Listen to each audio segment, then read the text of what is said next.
Assalomu alaykum hurmatli kuzatuvchilar. Bugun biz sizlar bilan 5-darsimizda kuchlanish va toklar haqida tanishib chiqamiz. Kuchlanish bu ikki nuqta orasidagi potensiallar farqi.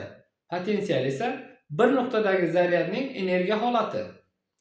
Kuchlanishning o'lchov birligi volt hisoblanadi, voltmetrda o'lchanadi. Qarshilik esa bu elektr zanjirida tokning oqimga qarshilik ko'rsatadigan xususiyati. Qarshiligimiz megaohm metrda o'lchanadi va ohm bilan belgilanadi. Elektr toki zaryadlangan zarrachalarning bir chiziq bo'ylab tartibli harakati. Zaryadlangan zarracha esa atom tarkibidagi elektron va protonlarning neytralligi buzilgandagi holati. Elektr toki amperda o'lchanadi va A harfi bilan belgilanadi.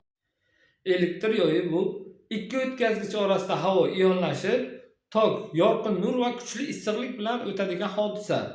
Oddiy uchqundan farqi, yoy uzoqroq davom etadi va juda issiq bo'ladi.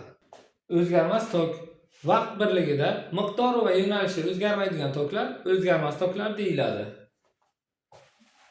Va DC bilan belgilanadi.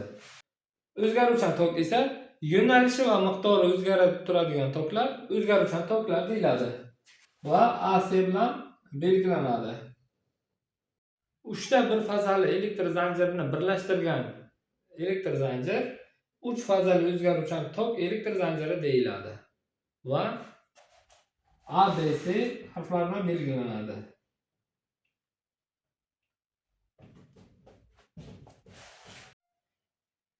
ABC fazalar orasidagi farq nima? Ya'ni faza burchagi bir-biridan 120 gradusga siljigan bo'ladi. Ya'ni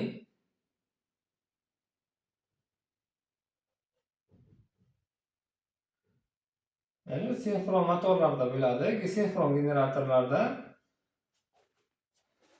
mana bu uchalar fazamiz desak, chulg'amiz A, B, C. Bular bir-biridan 120 gradusda siljigan. 120 gradusda siljigan.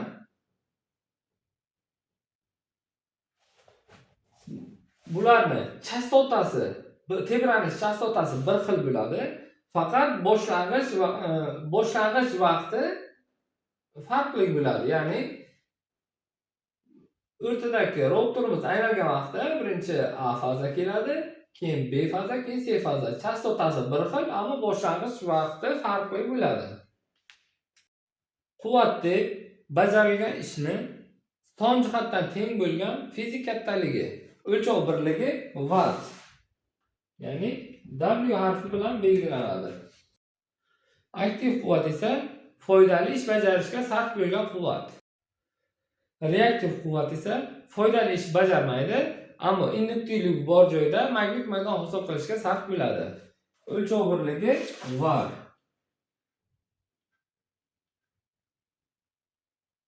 Var, kilovar, megavar, bunisi bizda watt edi, kilowatt. Ana endi formulalar bilan tanishib chiqamiz, ya'ni kuchlanishni aniqlash formulasi. Kuchlanishimiz U harfi bilan belgilanadi, ya'ni U teng P taqsim I. Bu yerda U'imiz kuchlanish, P'imiz quvvat, I esa tok kuchi. Qarshiligimizni aniqlash formulamiz esa qarshiligimiz R harfi bilan belgilanadi. R teng U taqsim I. Ya'ni kuchlanishni tokka bo'lsak, qarshiligimiz kelib chiqadi. Tok kuchimizning formulasi esa I teng P taqsim U. Ya'ni quvvatni kuchlanishga bo'lsak, elektr tokimiz kelib chiqadi. Bu yerda quvvat formulamiz ham shu. Ana aktiv quvvatimizning formulasi P teng U ko'paytirilgan I. Bugungi darsimiz qisqacha shulardan iborat edi. Murojaatlarga yana bir bor yuzlanib o'tamiz. Mendan yana elektr qurilmalarini, ularning sxemasi, ular haqida tushunchalar, ta'riflar, ularning ish vazifalari haqida tushuntirib berishimni so'ragan ekanlaringiz.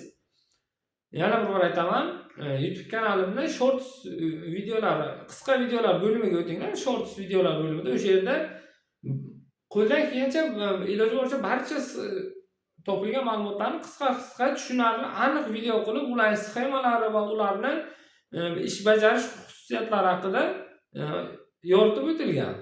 Sizni qiziqtirgan qandaydir bir yana bir savol va takliflaringiz bo'ladigan bo'lsa, qo'shimcha izohlarda yozib qoldiring. Biz albatta buni ko'rib chiqib inobatga olamiz. Siz bilan xayrlashmaymiz. Kelgusi darslarimizda ko'rishguncha deb qolamiz. Xayr, salomat bo'ling.